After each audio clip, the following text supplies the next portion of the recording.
저희가 지난주에 이제 최지만 선수의 연봉 조정이 또 이제 조만간 있을 것이다 이렇게 말씀을 드렸는데 네. 이 예상외로 최지만 측과 구단 측의 입장차가 꽤 컸습니다. 이 60만 달러의 차이가 있었는데요. 최지만 선수는 245만 달러를 또 구단에 요구를 했고 템파베이 측은 이제 185만 달러를 최지만 선수의 연봉 조정 첫해 연봉으로 주겠다고 이제 얘기를 한 상황이네요. 아니 근데 가장 큰 갭이 난 선수는 누구야? 오탄입니다. 오탄이 얼마 80만 불. 그죠? 이거 60만 불도 꽤 갭이 좀 엄청 큰 차이죠. 거예요. 그렇죠, 그렇죠. 네. 이 어쨌든 최지만 선수와 템파베이 양측에 좀 입장차가 있는데 일단 이 연봉 조정 신청, 이 연봉 조정이라는 제도에 대해서 일단 좀 간단하게 설명을 해드리는 과정이 필요할 것 같아요. 일단 메이저리그는 최저 연봉 기간이 있죠. 보통은 3년입니다. 근데 이제 뭐 슈퍼2 등 예외가 있긴 하지만 일반적으로 말했을 때 이제 서비스 타임, 메이저리그 26인 로스터의 등록 일수가 3년을 넘으면은 그때부터 이제 연봉을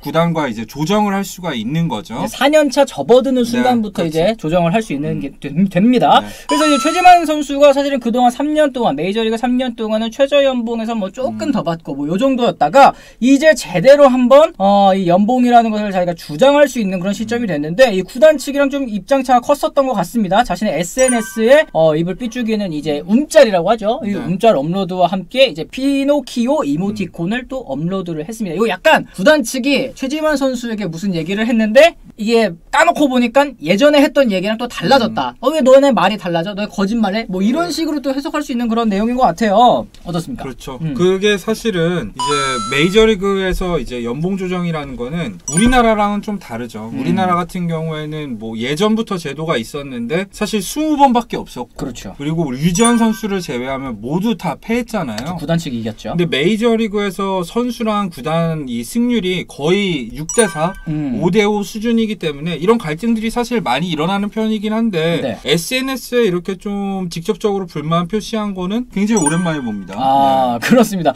이 어쨌든 최지만 선수가 팀 내에서도 굉장히 인기가 많은 선수이고 또 SNS도 잘 활용하는 선수이다 보니까 이런 일이 좀 있었던 것 같은데 현재에서도 조금 화제가 된 것 같기는 하더라고요. 네, 템파베이 타임즈에서 이게 무슨 뜻인지를 놓고 좀 약간 해석본을 내놨는데 뭐 거짓말쟁이 뭐 이런 뜻이다 이런 기사 실리기도 했었는데 뭐 결과적으로 양측 다 나름 합리성에 근거한 주장이기 때문에 잘 조율이 됐으면 좋겠다 뭐 이런 논지의 기사더라고요.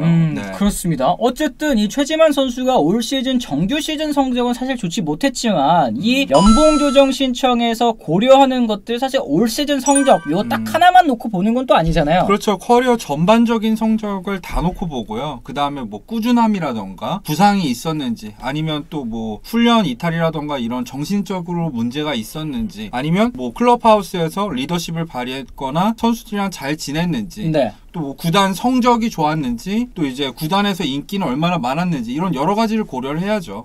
그렇습니다. 이 메이저리그 이 트레이드 루머스라는 홈페이지에서 사실 최지만 선수의 내년 연봉 조정 예상액은 한 160만 달러 뭐 이 정도였는데 사실은 이렇게 245만 달러까지 최지만 선수가 좀 많이 부른 이유 좀 어느 쪽에 있다고 봐야 될까요? 일단은 뭐 인기가 가장 많았잖아요. 지난 시즌에 이제 팬 투표를 홈페이지에서 했는데 최지만 선수가 팀 내에서 압도적인 인기 투표 1위를 차지하기도 했었고요. 뭐 최지만 측 에이전트의 입장을 보면은 수비도 잘했다. 이런 수비 부분에 대한 기여를 고려했을 때 비교 대상으로 삼은 선수가 사실은 있었어요.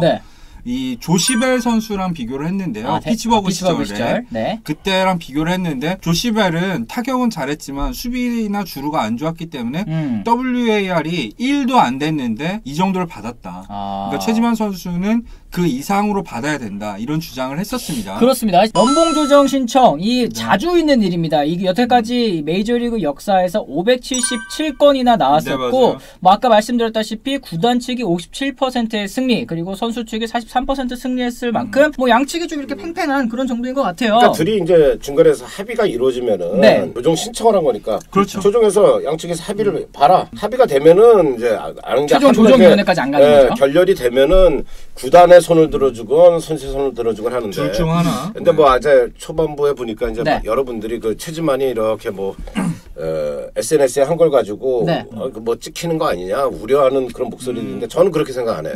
세상이 변했어요. 그리고 한국 정서하고 미국 정서는 완전 다르다. 하긴 맞아요. 네. 그런 거 했다고 해서 저 자식 저거 구단에다가 대드네? 이러면 우리 그 KBS 사고방식이지. 그렇다고 해서 뭐 그거를 그러니까 좋을 거는 없어요. 솔직하게 좋지는 않지만 그렇다고 해서 그게 결정타가 돼서 찍혀서 뭐 어떻게 그런 거는 없다. 그렇게 생각하시면 좋을 것 같아요. 그렇습니다. 이 연봉조정위원회 지금은 이제 조정 신청 기간이기 때문에 아직까지 양측이 합의에 도달할 수 있는 가능성은 굉장히 높다고 볼 수 있을 것 같아요. 보통 2월 2일이더라고요. 미국 날짜 기준으로. 그러니까 우리나라 시간으로 2월 3일쯤에 연봉조정위원회가 열리는데 그 전에 보통 중간 정도의 금액에서 합의를 보는 경우가 보통이죠.